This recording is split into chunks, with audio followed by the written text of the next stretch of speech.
O Faz o Que está de volta com a série especial sobre licenciatura. E no programa de hoje estamos falando sobre a saúde do professor.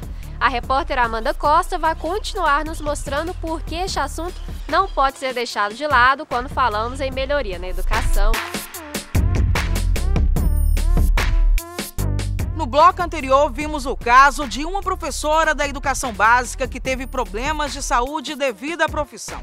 No entanto, isso ocorre em todos os níveis educacionais. Por isso, vamos conversar agora com uma professora do ensino superior que também enfrentou essa realidade. O problema mais importante que tem a ver com a minha prática profissional está relacionado à voz. O uso excessivo da voz e especialmente um uso inadequado dela. Estou há muitos anos dentro da universidade e o que eu observei ao longo desses anos é que à medida que eu usava cronicamente a voz, por exemplo, em muitas horas de aula, eu saía cada vez mais rouca, até que há mais ou menos uns 4 anos atrás, eu perdi a voz e eu fiquei 3 meses praticamente sem voz. Eu tive que parar de dar aula porque a voz não voltava. Aí eu fui a um otorrino e identifiquei que eu tinha 2 problemas de corda vocal devido ao uso continuado, excessivo e incorreto da voz. E a partir da ida no otorrino, eu fui encaminhada para a fonoaudióloga que trabalha com os professores da UFG. E lá eu aprendi uma série de coisas. Aprendi a respirar, aprendi que tem que tomar água, aprendi que tem o tom de voz que tem que utilizar.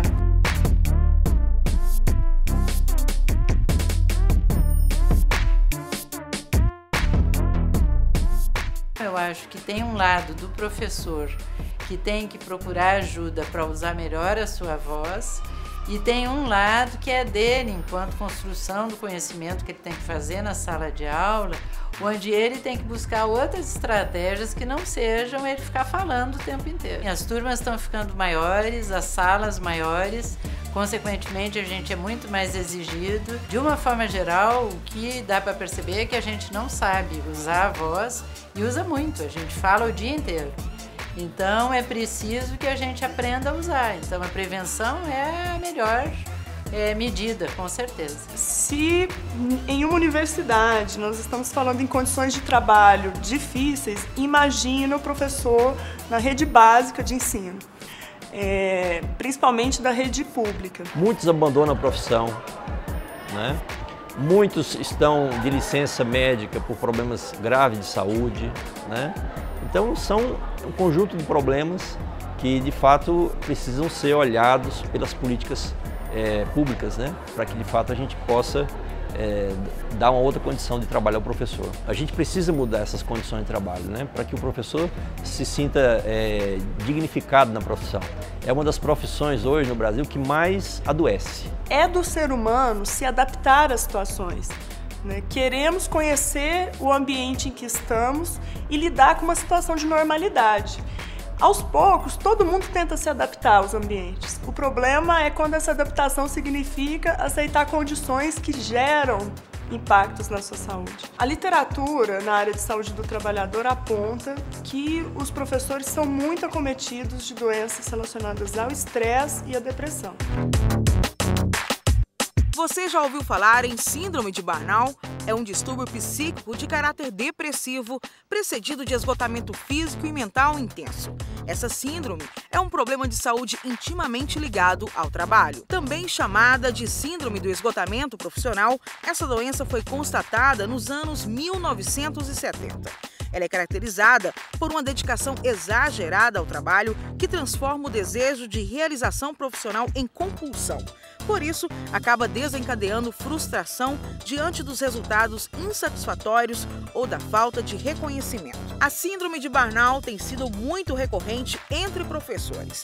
É um problema de saúde grave e, quando detectado, exige tratamento psicológico. Os sintomas são variados, como, por exemplo, fortes dores de cabeça, tonturas, tremores, falta de ar, oscilações de humor, distúrbios do sono, dificuldade de concentração, problemas digestivos, entre outros. A síndrome de Burnout, ela é 3 sintopatologias, que elas podem acontecer individualmente, ou uma ir puxando a outra, ou as 3 ao mesmo tempo. E o que ela ocasiona? Um esgotamento, eu acordar esgotado, cansado, desvitalizado, sem energia nenhuma, uma dessas sintopatologias. A outra é a despersonalização, eu coloco um muro nas relações interpessoais. E a redução no prazer do trabalho. Porque nós sabemos que as doenças relacionadas ao emocional, ao mental, ao espiritual, ela somatiza no físico. Se nós queremos, de fato, melhorar a qualidade de ensino, os nossos gestores públicos e os nossos parlamentares das 3 esferas, municipal, estadual e federal, precisam se conscientizar de uma coisa. Eu preciso efetivamente investir em carreira e valorização profissional e em condições de trabalho. Mas para não ficarmos falando só de um lado negativo da carreira do professor, vamos agora para um quadro muito especial. É o espaço do nosso programa que damos para algumas pessoas recordarem de professores que marcaram suas vidas.